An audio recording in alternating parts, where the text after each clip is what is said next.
যখন হযরত ইব্রাহিম আলাইহিস সালাম এবং ইসমাঈল আলাইহিস সালাম আল্লাহর ঘর নির্মাণ করে সম্পন্ন করলেন, ইব্রাহিম আলাইহিস সালাম কাবা নির্মাণ করবার পরে এখন দোয়া করছেন। কয়টা দোয়া? রব্বানা তাকাব্বাল মিন্না, আয় আল্লাহ আমাদের কাছ থেকে এই আমলটিকে তুমি কবুল ও মঞ্জুর করে নাও। ও আল্লাহ, যত বড় আমলে হোক না কেন, যদি তুমি কবুল না করো তার কোনো দাম নাই, আর ক্ষুদ্র আমলও যদি কবুল করো তার অনেক দাম বেড়ে যায়।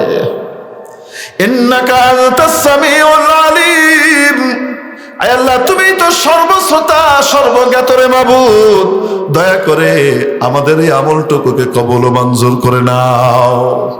কয় নম্বর দোয়া?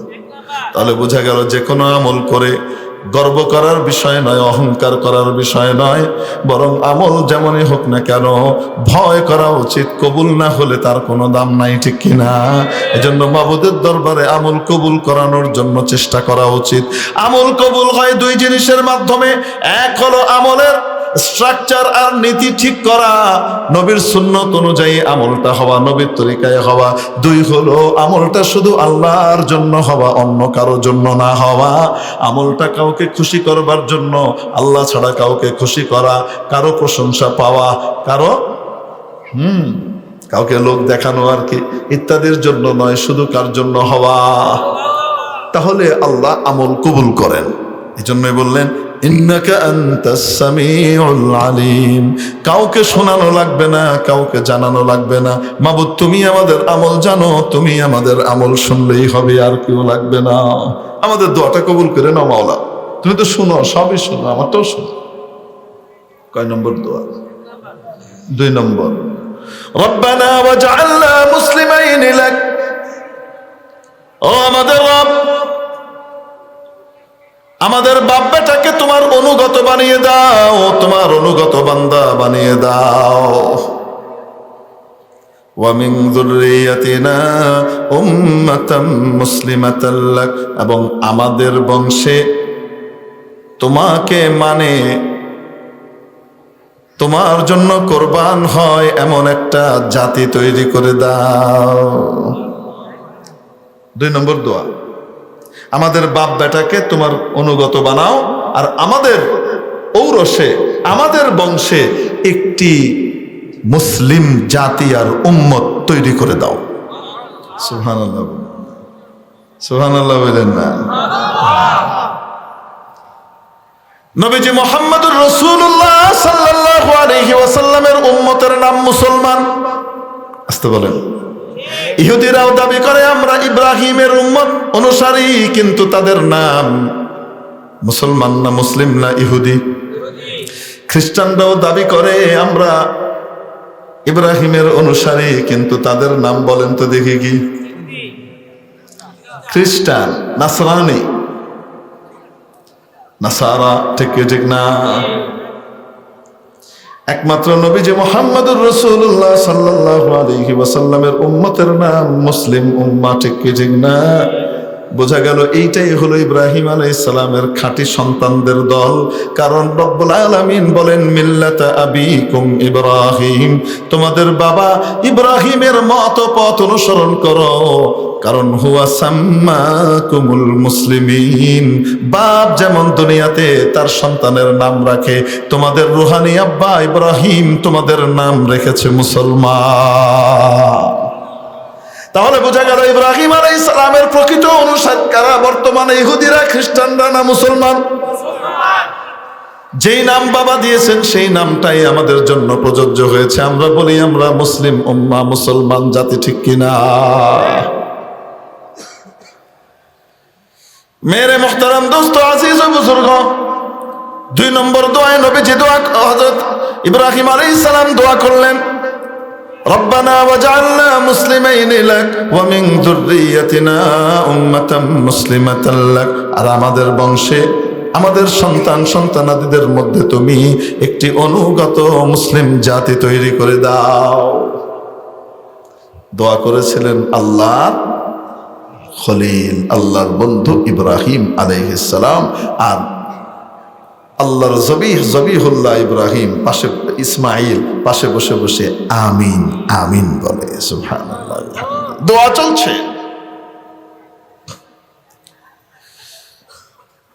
3 নম্বর দোয়া, ওয়া আরিনা মানাসিকানা। এখানে আরেকটা জিনিস মনে রাখবেন, নবীজি সাল্লাল্লাহু আলাইহি ওয়াসাল্লামের পূর্বপুরুষ ইসমাইল আলাইহিস সালাম, ইসমাইল আলাইহিস সালামের আব্বা ইব্রাহিম আলাইহিস সালাম, ঠিক কি ঠিক না? নবীজি সাল্লাল্লাহু আলাইহি সাল্লাম এবং তার বংশধররা হলো নবীজির রুহানি সন্তান এবং জিসমানি অর্থাৎ শারীরিক ঔরসজাত সন্তান, বংশীয় সন্তান, আবার আত্মিক সন্তান, ঠিক কি ঠিক না? আর নবীজির মাধ্যমে আমরা সকলে হলাম ইব্রাহিম আলাইহিস সালামের আত্মিক সন্তান, রুহানি সন্তান, শারীরিক নয়। বোঝাতে পেরেছি? 3 নম্বর, ওয়া আরিনা মানাসিকানা। আয় আল্লাহ, আয় আমাদের রব, আমাদেরকে আমাদের মানাসিক গুলো দেখিয়ে দিন, মানসাক গুলো দেখিয়ে দিন। মানসাক মানে হজের আমল, হজের কাজগুলো আমাদেরকে দেখিয়ে দিন। কি কি করতে হয়? তওয়াফ করতে হয়, আরাফায় থাকতে হয়, মিনায় থাকতে হয়, আসতে বলেন ঠিক ঠিক না? কুরবানি করতে হয়, যা যা করা লাগে আমাদের হজের আমলগুলো দেখিয়ে দিন। মাসদারে মিমি মানসাক, হাসলে মাসদার, হজের আমল বহুবচন মানাসিক, আরে করতে হলো মানসাক ইসমে জরফ।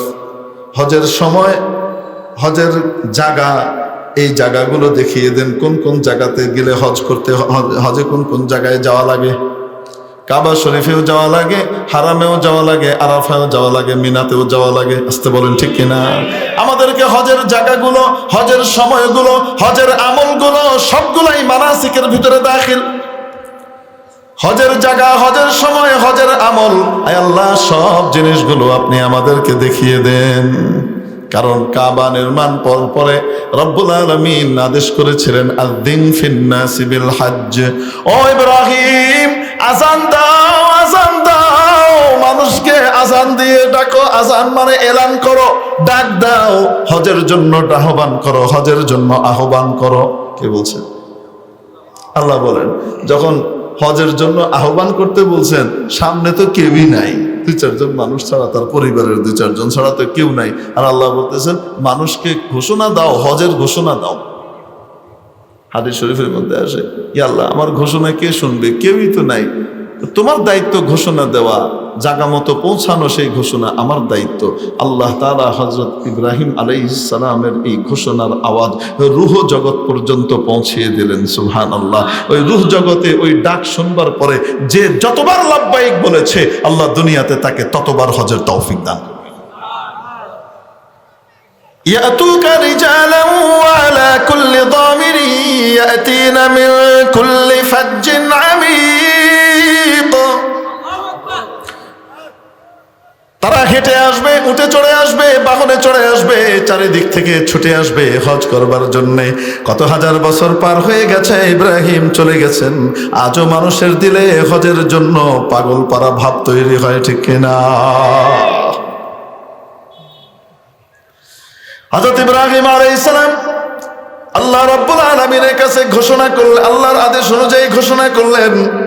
এজন্য আযিন আযান থেকে আসছে। আযান বাবে তাফঈলের মাজদার, বাবে তাফঈলের মাজদার কয়েক ওজনে আসে, শুধু তাফঈল এই ওজনে আসে না। সালাম বাবে তাফঈলের মাজদার, সাল্লামা ইউসাল্লিমু তাসলিমান ওয়া সালামান, আযানা ইউআযিনু তাযীনান ওয়া আযানান। আযিন, আযান দেন, ডাকেন। আযান মানে ঘোষণা করা, এলান করা। বুঝতে পারি নাই? আবিধানিক অর্থ বলছে, আবিধানিক অর্থ হলো ঘোষণা করা, এলান করা। হযরত মুহাম্মদ ইবনে সিরিন রহমতুল্লাহ আলাইহি বিখ্যাত একজন তাবেঈ ছিলেন। ওনার কাছে এক লোক আসলো, এসে বলল, হুজুর আমি দেখেছি, আমি আজান দিচ্ছি। কি দেখেছি? উনি বললেন, তোমার হজ কবুল হবে, তোমার হজ করার তৌফিক হবে, তুমি প্রস্তুতি নাও। স্বপ্নের ব্যাখ্যা দিলেন কি, তোমার কি হবে? হজ করার তৌফিক হবে, তুমি প্রস্তুতি নাও। আরেক লোক আসলো, কিছুক্ষণ পরে সে লোক এসে বলে, হুজুর আমি স্বপ্নে দেখেছি যে আমি আজান দিচ্ছি। তো বললেন, চুরির দায়ে তোমার হাত কাটা যাবে, তুমি সাবধান হও। দেখছেন নি? কারণ স্বপ্ন তো কয়টাই? একটাই স্বপ্ন। একজনরে কইছে হজ হবে, আর একজনরে কয় তোমার চুরির দায়ে কি কাটা পড়বে, চোরের সাজা হাত কাটা পড়বে, তুই সাবধান হ। বাস্তবেও তাই হইল। লোকজন জিজ্ঞেস করলো, হজরত স্বপ্ন তো একটাই, এরে এক ব্যাখ্যা দিলেন, ওরে আরেক ব্যাখ্যা দিলেন, এটি কেমনে হইল?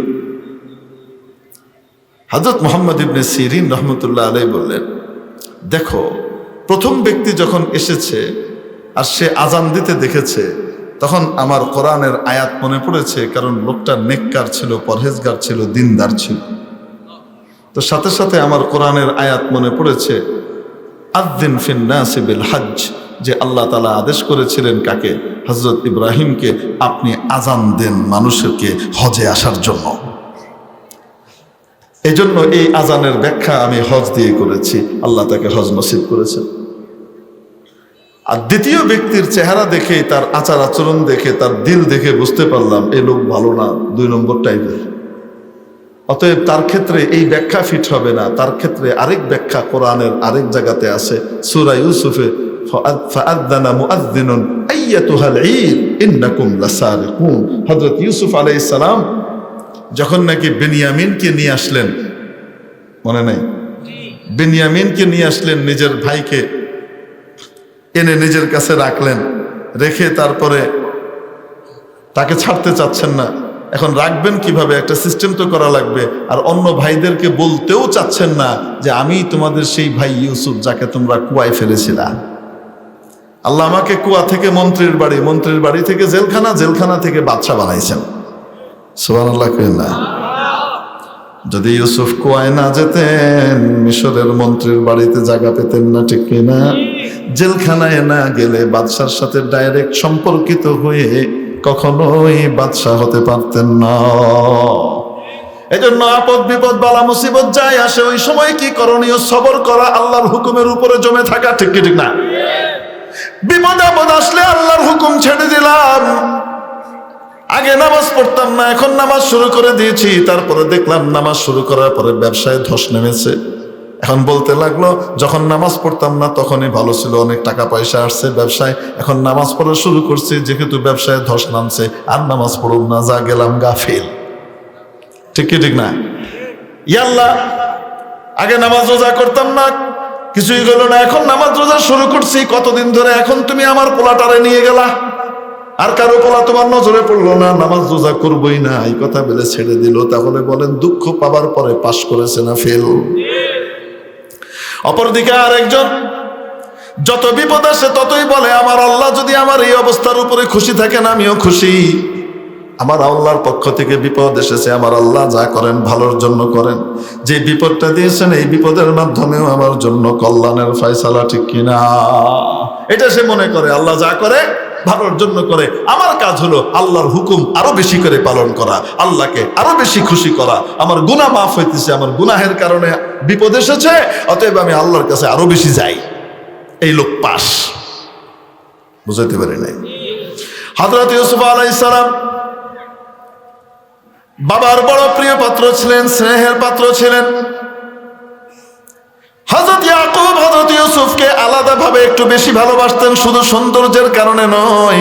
হযরত ইউসুফ দেখতেন ইউসুফের বাহিরের সৌন্দর্যতা যতটুকু, তার হৃদয়টা তার চেয়ে বেশি সুন্দর। আমার বাবা ইসহাক নবী ছিলেন, তার বাবা ইব্রাহিম আলাইহিস সালাম নবী ছিলেন। ইব্রাহিমের ছেলে আমার বাবা ইসহাক, সেও নবী। ইসহাক আলাইহিস সালামের ছেলে আমি ইয়াকুব, আমিও নবী। আমার ছেলেদের মধ্যে 12টা বাচ্চা, তার ভিতরে কোনটার ভিতরে নবী হওয়ার কোনো আলামত দেখা যায় না, একটার মধ্যে দেখা যায়। ইউসুফকে দেখে বোঝা যায় আল্লাহ হয়তো আমাদের বংশের এই পূর্বপরার সিলসিলাটা ইউসুফের মাধ্যমে জারি রাখবেন। এজন্য ইউসুফের প্রতি আলাদা একটা টান ইয়াকুবের ছিল, বুঝাইতে পারি নাই। শুধু সুন্দর না, সুন্দর তো ছিলই, সৌন্দর্য তো ছিলই, তাছাড়া নবুয়তের যোগ্যতাগুলা দেখা যাচ্ছিল ইউসুফের ভিতরে। দিল সাফ, দিল পরিষ্কার, গান্দা দিল না। বুঝাতে পারি নাই? সুবহানাল্লাহ বলেন। এই জন্য হযরত ইয়াকুব ইউসুফকে একটু বেশি ভালোবাসতেন। ওই যে 10 ভাই আরেক মায়ের পেটের, এরা এটা সহ্য করতে পারলো না। হ্যাঁ, আব্বা আগে আমাকে আমাদেরকে ভালোবাসতেন একরকম, এইটা হওয়ার পরে এটারে বেশি ভালোবাসে। এইটাই আমাদের চোখের কাঁটা। অতএব কি করো, চোখেরও আড়াল হলে মনেরও আড়াল হয়, এ কথাটি সত্য কি জানি না, তাই না? এক গজল ছিল আমাদের ছোটবেলায়, আমরা শুনতাম, কে কে গাইছিল জানো? চোখের আড়াল হলে মনেরও কি হয়। অতএব বাবার কাছ থেকে এর সরায় দাও, তারপরে বাবা এরে ভুলে যাবে, আমরাই বাবার সেই ভালোবাসাগুলা ভাগ করে পাবো। উদ্দেশ্য বাবার ভালোবাসা পাওয়া। তো বাবার ভালোবাসা পাবার জন্য যেটা করা দরকার ছিল, বাবা যে কাজগুলা পছন্দ করে সেগুলা করা, তা না করে উল্টা রাস্তায় হাঁটছে। কোন রাস্তায় হাঁটছে? উল্টা রাস্তায় হাঁটছে। হাঁটছে কোন লাইনে? আয় হায় হায়, اقتلوا يوسف أو اطرحوه أرضا يخل لكم وجه أبيكم وتكونوا من بعده قوما صالحين। শেখ চলে আসছেন। লিল্লাহি তাকবীর, লিল্লাহি তাকবীর। হযরত শেখ খালিদ সাইফুল্লাহ আইয়ুবী এই জিন্দাবাদ দিয়ে নিবাস বেরিব। সুলতানুল ওয়াইজিন, মাশাআল্লাহ, আল্লাহ কবুল করেন, নেক হায়াত দারাজ করেন, উম্মতের ফায়দায় উপকারে আরো বেশি করে আল্লাহ কবুল করেন বলে আমিন। তো হযরত ইউসুফ আলাইহিস সালাম ভাইদের সাথে কোনো শত্রুতা ছিল না, ঝামেলা ছিল। বাবা অতিরিক্ত ভালোবাসতেন কাকে? তাদের কথা হলো, বাবা কেন হেরে বেশি ভালোবাসবে? অতএব কি করো, উকতুলু ইউসুফ, ইউসুফরে মেরালা, আমি ত্রহু আরদা, অথবা এমন দূরে ফেলায় যেন থেকে বাইতে আইতে না পারে। বিলাইরে মাঝে মাঝে ফেলায় না, ছোট বাচ্চা জানে বাইতে আইতে না পারে। তাহলে কি হবে, ইয়াখলু লাকুম ওয়াজহু আবিকুম, নিয়ত খুব ভালো। মানে ইউসুফ আলাইহিস সালামের যে কুয়ায় ফেলাইছে এরা, সেটা বদ নিয়তে না, নিয়ত খুব ভালো, মানে নেক নিয়তে চুরি করছে আর কি, বুঝলেন? এই মিয়া, নেক নিয়তে চুরি করলে সওয়াব হবে? এখন কি করছে, ইয়াখলু লাকুম ওয়াজহু আবিকুম, বাবার ভালোবাসা তোমাদের জন্যই কেন্দ্রীভূত হয়ে যাবে। আর এই যে গুনাহটা করলা, নিজের বাইরে দূরে ফেলাই আইলা, ফিডাইলা, মেরে লাইলা। একজন প্রশ্ন করলো, গুনাহ হবে না? আল্লাহ মায়ের দিবে না? আমরা যে তারা ফেলাই দিব, এটা কোনো কথা? আরেকজন আবার ওয়াজ করে, চুপ, তওবা করলে আল্লাহ সব মাফ করে দেয়। অতএব বলে মেরে টেরে ফালাই দিয়ে এসে আল্লাহর কাছে তওবা করে এলো, তওবা তিল্লা করে সব ভালো হয়ে যাবে। সারা জীবন সুদ, ঘুষ, চুরি, বাটপারি, জেনা, ব্যভিচার, দামদামি, ফান্দামি, 14 ফেব্রুয়ারি সবকিছু করে তারপরে শেষে আল্লাহরে বলবো, আল্লাহ মাফ করে দাও। আহলান ওয়া সাহলান। আলহামদুলিল্লাহ, ইয়া আহলান।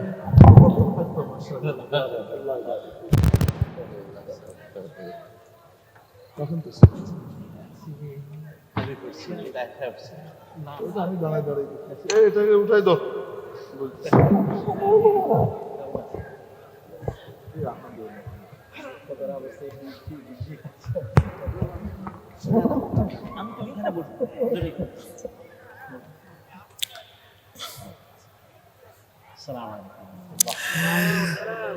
তো যাই হোক,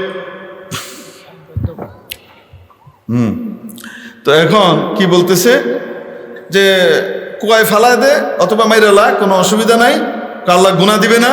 মানে একজন বলছে 10 ভাইয়ের ভিতরে একজন, গুনাহ দিবে না আল্লাহ, এত জঘন্য কাজ কি করা ঠিক হবে?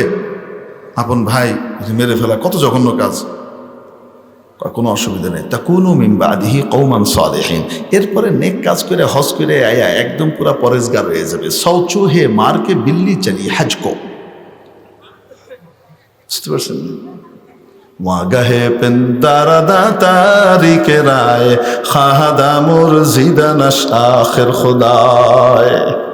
শয়তান যখন ধোঁকা দেয়, গুনাহ করবার জন্য উদ্বুদ্ধ করে, মনের ভিতরে আরেক ফেরেশতা তাকে সে বাধা দেয়, করো না, করো না, করো না, আল্লাহ নারাজ হবে, গুনাহ করলে নারাজ হবে।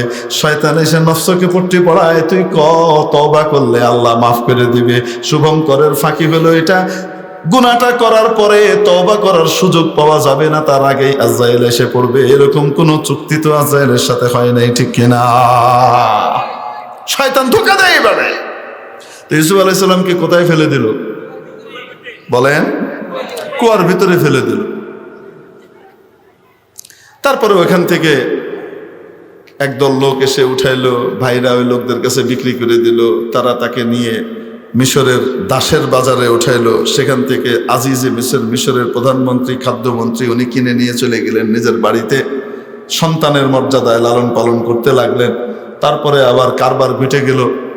বয়সের ডিফারেন্স খুব বেশি ছিল না, ইউসুফ আর জুলাইখার বয়সের ডিফারেন্স খুব বেশি না, কাছাকাছি ছিল। অপরদিকে আজিজে মিশরের সাথে ওই যে এখন কি দুইটা চলতেছে না খুব, কি জানি মোস্তাক তিশা কি জানি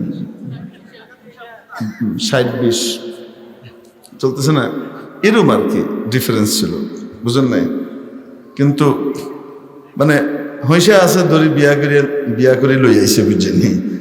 নামের খসম আজিজ মিসের এক কথা আছে আঙ্গ ফার্সিতে, নামের খসম আজিজ মিসের মানে হলো বিয়েটাই শুধু হয়েছে, বিয়ের যে কাম হেডা আর হয় না, এটা নাই। তো জুলাইখা কিন্তু ইনটেক ওই অবস্থাতে, কিন্তু টান আছে যৌবনের। একই ঘরে থাকে, একই বাড়িতে, পাশাপাশি রুমে থাকে। ইউসুফ যুবক হয়েছে একদম তাগড়া, দুনিয়ার সবচেয়ে সুন্দর মানুষটা, সুবহানাল্লাহ কন্যা কেন। আর জুলাইখা সেও ছিল মিস মিশর, দ্যাটস মিন মিস ইউনিভার্স ওই জামানার। এখন জুলাইখা পাগল হয়ে গেছে কার জন্য?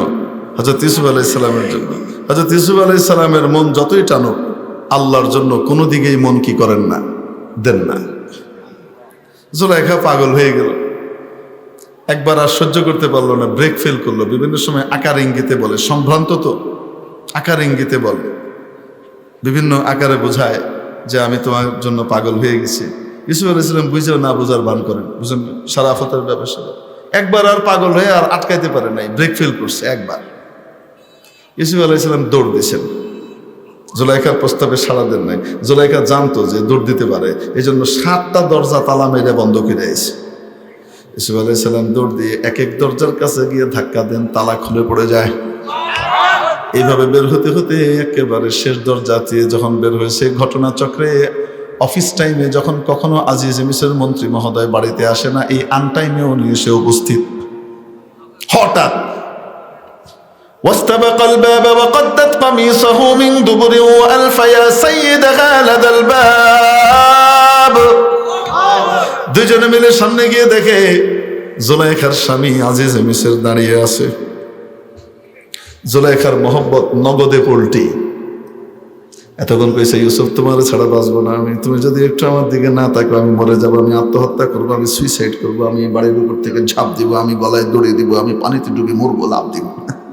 কত কথা কইছে, তোমার ছাড়া আমি বাঁচবো না। ইউসুফ গ্রহণ করেন না, ইউসুফ ছুটছেন পিছন থেকে। জুলাইখা যখন ধরে ফেলেছে, পিছনের কাপড় ধরেছে, ইউসুফ আলাইহিস সালাম এত জোরে ঝাড়া দিয়েছেন, এত জোরে ঝাড়া দিয়েছেন যে কাপড় পিছনে ছিঁড়ে গেছে, উনি ছিটকে বেরিয়ে গেছেন। দুইজনই দৌড়ায়। একজনের দৌড়ের উদ্দেশ্য হলো আল্লাহর গুনাহ থেকে বাঁচা, আরেকজন হলো আল্লাহর গুনাহতে লিপ্ত হওয়া। উদ্দেশ্য আকাশ পাতাল ব্যবধান, দুইজনই দৌড়ায়। দুই ব্যক্তি দৌড়ায়, একজন আল্লাহর রেজামন্দি খুশির দিকে মাদ্রাসায় খরচ করে আল্লাহর দিকে যায়, আরেকজন গান নাটক আর টেলিভিশনের পিছনে খরচ করে। ঠিক কি ঠিক না?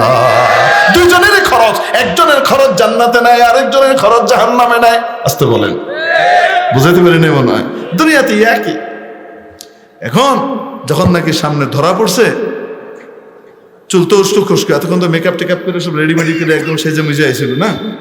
ইউসুফ তো যেমন আছেন তেমন, বাইরের সাথে সাথে উমা জুলাইখার পুরা একদম মহব্বত কি মারছে, দিগবাজি মারছে, নগদে পোল্টি। এ কয়, এটা কোনো কথা হলো? দুধ খাইয়ে সাপ, কাল সাপ পুষেছেন বাড়িতে, চাকরকে বাড়িতে জায়গা দিয়েছেন, আপনার স্ত্রীর সাথে অপকর্ম করতে চায়। দেখছেন নি কারবার? আজিজে মিসর তো বিশ্বাস হয় না, এটা কি কয়? ইউসুফই কাম করতে পারে না, কিন্তু হোম মিনিস্টারের বিরুদ্ধে তো কওয়ারও কি নাই। মিনিস্টারের বিরুদ্ধে কইলে অবস্থা খারাপ না, কয়ে দিব না, তুমি আমার বিরুদ্ধে কও, সবাই আমি বলে দিব তুমি কিচ্ছু করতে পারো না এই পর্যন্ত, তুমি হুদাই একটা স্বামী, সবাই রে কয়ে দিব না, তখন কোন বেজ্জতি ব্যাপার না। যাই হোক, শেষ পর্যন্ত প্রমাণ হলো হযরত ইউসুফ শুধু এতটুকু বললেন, হিয়া রাওয়াদাতনি আন নাফসি, উনি আমাকে ফুসলিয়েছেন, আমি ফুসলাই নেই, এর চেয়ে বেশি আর বলেন নাই। হ্যাঁ, আপনার স্ত্রী আমার সামনে আসতেই তার খালি গায়ের আঁচল পড়ে যেত, তারপরে আমার সামনে আসতে ওনার আলাদা ভেটকি বের হইতো, এই হইতো সেই হইতো, আমি কিছুই বলি নাই আপনাকে, অনেকদিন ধৈর্য ধরেছি, আজকে বলছে। এই সমস্ত কথা কিচ্ছু বলেন নাই হযরত ইউসুফ আলাইহিস সালাম। কেন? শরীফ, নবীর চাইতে বড় শরীফ ভদ্র আর কেউ হতে পারে না। হাজার অপরাধ করেছে, কিন্তু যত যাই করুক না কেন আমার সাথে তো এতদিন ভালো আচরণ ইহসান করেছে, আজকে ব্রেক ফেল করেছে, যতটুকু না হলেই না অতটুকুই বলেছে, শুধু এর চেয়ে বেশি বলে নাই। হিয়া রাওয়াদাতনি আন নাফসি, উনি আমাকে ওনার কাজের জন্য ফুসলিয়েছেন, আমি করে নাই। এতটুকু বলে থেমে গেছে, বুঝাতে পারি নাই।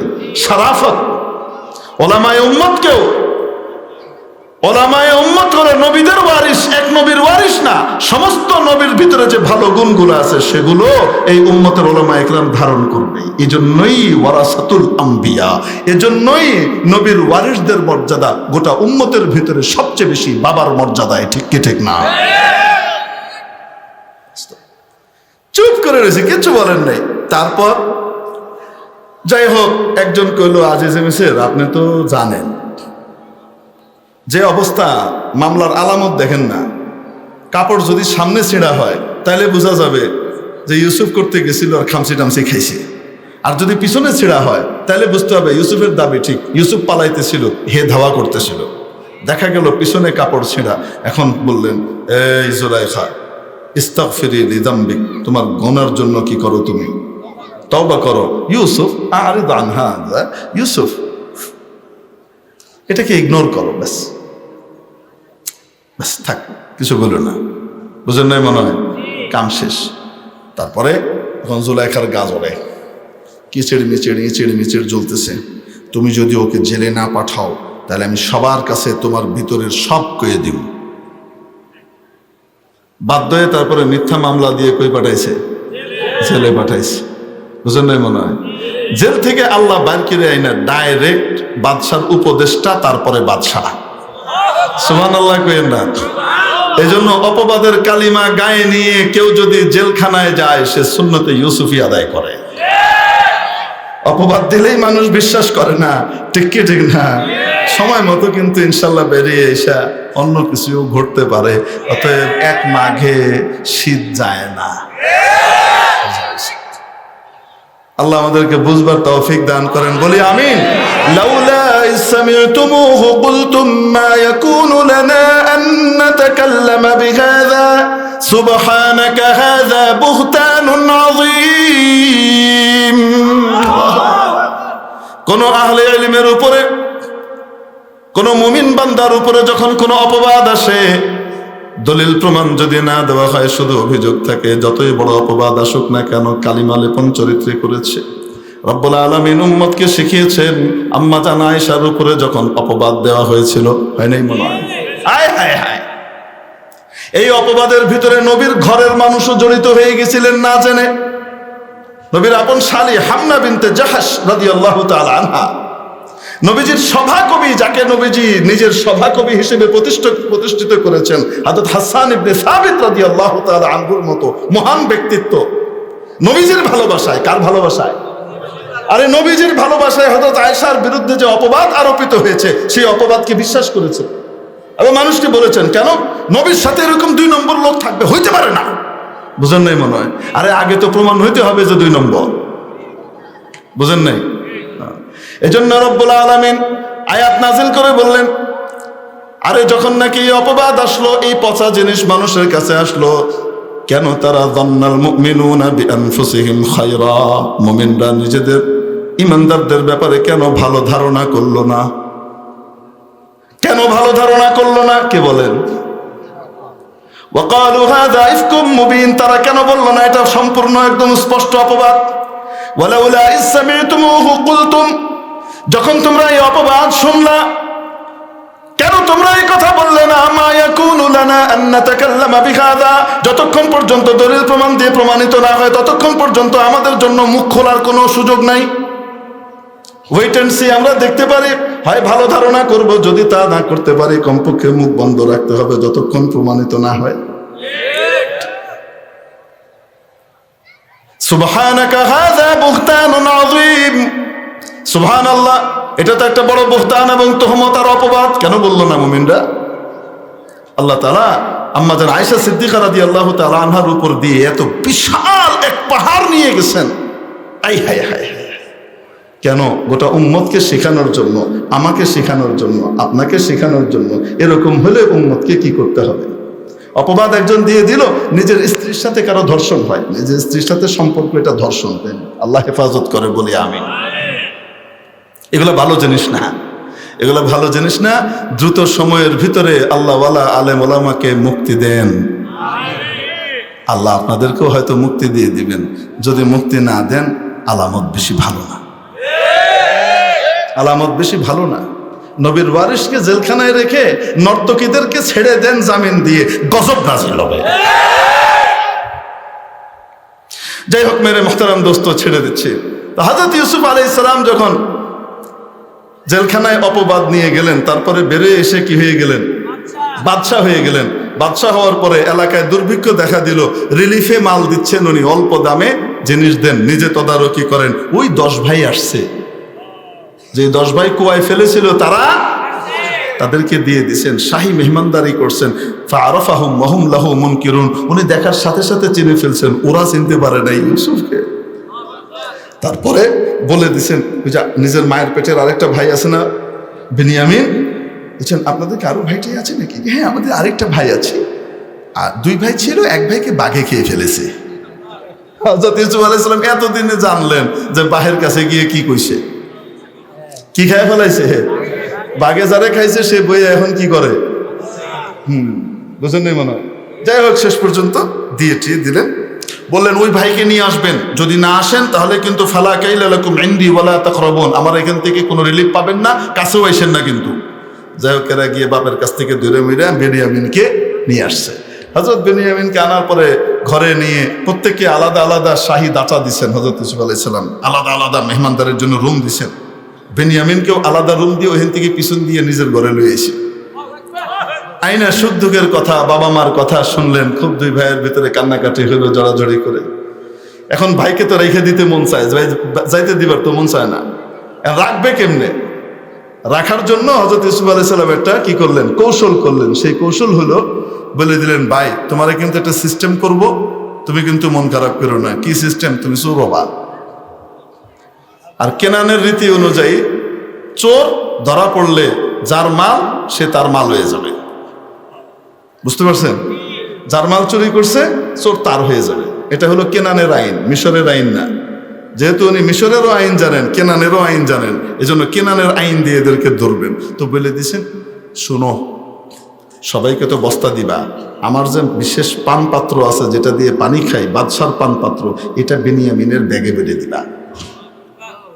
বুঝেন নাই? উদ্দেশ্য কি? বেনিয়ামিনকে কি করা? রাখা। তাই করা হয়েছে। আবার বলে দিছে, খবরদার যখন যাচাই শুরু করবা তখন প্রথমেই বেনিয়ামিনের ধরিস না, অন্য গুলি আগে ধরবি, সবার শেষে বেনিয়ামিনেরটা ধরবি, যেন আবার বুঝতে না পারে যেটা সাজা নেই। বুঝেন নাই মনে হয়? তো এখানে সাজানোর দ্বারা উদ্দেশ্য মানুষের কষ্ট দেওয়া না, সাজানোর দ্বারা উদ্দেশ্য মানুষের মর্যাদা বাড়ানো। হ্যাঁ, আবার এটা দিয়ে যেন অন্যরা না কয় যে আমরাও তো এই জন্য মামলা সাজাই, মিথ্যা মামলা সাজাই। এই 2 সাজানোর পার্থক্য আছে না নাই? একজন কুয়ায় পড়ে গেছে, তো এখন বলছে উঠাবে কিভাবে? রশি ফেলাইছে। জ্ঞানী মানুষ বলছেন দড়ি ফেলো, দড়ি ফেলা হয়েছে, সবাই টেনে টেনে তাকে উঠাই ফেলছে। আর তাকে বলছে তুমি কোমরে বাঁধো, তারপরে সবাই টানছে, কুয়া থেকে উঠাই ফেলছে। এই জ্ঞানী লোক মারা গেছে, তার ছেলে জিন্দা আছে, গদ্দিনসীন জ্ঞানী। কিছুদিন পরে এক লোক গাছে উঠছে, আর নামতে পারে না, কেউ সমাধান করতে পারতেছে না। সে কয় সমাধান তো সহজ, আমি সব জানি। সেটা কি? কয় দড়ি আনো। দড়ি এনে বান্ধাইছে, কয় কোমরে বান্ধো। কোমরে ভালো করে বান্ধানোর পরে সবাই কয় দে জোরে টান, জোরে টান দিছে। এখন বাচ্চা না মরছে? তো সাজানো মামলা 2টাই, পার্থক্য আছে না নাই? বুঝলেন? কোমরে দড়ি সবাই বাঁধছে, কিন্তু পার্থক্য আছে না নাই? আছে। ইউসুফ আলাইহিস সালামের এটার সাথে তুলনা করেন না আবার। যাই হোক, যখন তারা জিনিসপত্র নিয়ে চলে যাচ্ছে, তখন একজন ঘোষক ঘোষণা করছে, ফাআযানা মুআযযিনুন, একজন মুয়াজ্জিন সাহেব আজান দিলেন। একটু আগে বলেছি আপনাদেরকে, আজানের আবিধানিক অর্থ কি? ঘোষণা। মুয়াজ্জিন মানে ঘোষক। একজন ঘোষক ঘোষণা করলেন, আইয়াতুহাল ঈদ, এই কাফেলা, ইন্নাকুম লাসারিকুন, তোমরা কিন্তু চোর। অলু, তারা বললেন, আমরা চোর? আমরা নবীর ছেলে, আমরা কেন চুরি করব? কি হারিয়েছো তোমরা? নাফকিদু সুয়া আল মালিক, আমরা রাজার পানপাত্র হারিয়ে ফেলেছি, সেটা পাচ্ছি না খুঁজে। অতএব আপনারাই নিয়েছেন মনে হয়, আমরা যাচাই করব। বুঝেন নাই মনে হয়? হযরত মুহাম্মদ ইবনে সিরিন রাহমাতুল্লাহ আলাইহি বলেন, যখন ওনার কাছে দুই ব্যক্তি এসে জিজ্ঞেস করেছিল, একজন স্বপ্নের বৃত্তান্ত বলল, আমি আজান দিতে দেখেছি, তাকে বললেন তোমার হজ নসিব হবে, তুমি তৈরি নাও। আরেকজন এসে বলল, আমি আজান দিতে দেখেছি, তাকে বললেন চুরির দায়ে হাত কাটা যাবে, রেডি হও। বুঝেন নাই মনে হয়? উপস্থিত লোকজন জিজ্ঞেস করলেন, দুই স্বপ্ন একটা, ব্যাখ্যা দুইটা, কারণ কি? কারণ হলো, উনি বললেন, ব্যাখ্যা দুইজন দুই রকম হিসেবে হয়েছে। একজন নেককার পরহেজগার, তাই তার জন্য ফিট হচ্ছে, আযিন ফিন্নাসি বিল হাজ্জি ইয়াতুকা রিজালা, আজান দেন আপনি মানুষের ভিতরে, ঘোষণা করেন হজের জন্য, ওইটা মনে পড়েছে, তাই তাকে বলেছে তোমার হজ হবে। আর এর আমল খারাপ, দুষ্ট বদমাইশ, দিলটাও ভালো না, দেখে বোঝা গেছে হজের কপালে মিলবে না, তাহলে কোনটা হবে? কোনটা হবে? তাহলে এইটা হবে। আযানা মুআযযিনুন, ইউসুফ আলাইহিস সালামের এই ঘটনা আল্লাহ কোরআনে বর্ণনা করছেন। একজন ঘোষক ঘোষণা করলো, আইয়াতুহাল ঈদ ইন্নাকুম লাসারিকুন, তোমরা চোর। তার মানে বোঝা গেল এখানে আজান চুরির আজান। বোঝেন নাই মনে হয়? আরে বোঝেন নাই তো? তাহলে ফয়সালা সবসময় একরকম হবে? হযরত চলে আসছেন, আলোচনায় আর সামনে বাড়বো না। তো হযরত ইব্রাহিম আলাইহিস সালাম দোয়া করলেন শেষ পর্যন্ত, ওয়াতুব আলাইনা। ওই যে বললাম যে আজান দিছিলেন মানুষ হজ, আরিনা মানাসিকানা, 4 নম্বর দোয়া করলেন, ওয়াতুব আলাইনা, আমাদের তওবা কবুল করেন, ইন্নাকা আনতাত তাওয়াবুর রহিম। 5 নম্বর দোয়া করেছিলেন, যেটা মূল উদ্দেশ্য, সেই দোয়া আর এখন বলার সময় নেই। হযরত ইনশাআল্লাহ কি করবেন, ওইটার ভিতরেই আমাদের জাতির শিক্ষা ব্যবস্থার ঘোষণা রব্বুল আলামিন দিয়েছেন। চতুর্থ এটা, 5ম দোয়ার ভিতরে এই উম্মতে মুসলিমার শিক্ষা ব্যবস্থা কেমন হবে, এই উম্মতে মুসলিমার সিলেবাসে আবশ্যকীয় কোন সাবজেক্ট থাকতে হবে, এটার বর্ণনা ইব্রাহিম আলাইহিস সালামকে দিয়ে আল্লাহ প্রস্তাবনা করেছিলেন এবং আল্লাহ ওইটার মঞ্জুরি করেছিলেন একটু মডিফিকেশনের সাথে। ইব্রাহিম আলাইহিস সালাম যেটাকে 4 নম্বরে নিয়েছিলেন, যে 4টা সাবজেক্ট ওই রসুল শিখাবেন গোটা উম্মতকে, যেন তারা সুস্থ, ভালো, সুন্দর জাতি, সফল জাতি তৈরি হতে পারে। ওই সফল জাতি বানাবার জন্য যে 4 সাবজেক্ট ইব্রাহিম আলাইহিস সালামের প্রস্তাবনায় যেটা 4 নম্বরে ছিল, আল্লাহ তাআলা কবুল করার সময় লাকাদ মান্নাল্লাহু আলাল মুমিনিন ইয বা'আথা ফীহিম রাসূলাম মিন আনফুসিহিম ইয়াতলু আলাইহিম আয়াতি ওয়া ইউযাক্কিহিম, ওটাকে আল্লাহ 2 নম্বরে নিয়ে আসলেন। ইব্রাহিম মঞ্জুর। এই উম্মতের শিক্ষা ব্যবস্থা কেমন হবে, এটা এই উম্মত জন্ম নেওয়ার হাজার হাজার বছর আগে আল্লাহর খলিলকে দিয়ে আল্লাহ আরশে প্রস্তাব পাশ করিয়েছেন। এজন্য আমাদের শিক্ষা ব্যবস্থা কেমন হবে? যদুমধুর দ্বারা হবে নাকি ইব্রাহিমী শিক্ষা ব্যবস্থা হবে? সেটা কেমন হবে আলেম ওলামাদের কাছ থেকে জেনে নিয়েন, এখন আর সময় নেই। ওয়া আখিরু দাওয়ানা আলহামদুলিল্লাহি রাব্বিল আলামিন।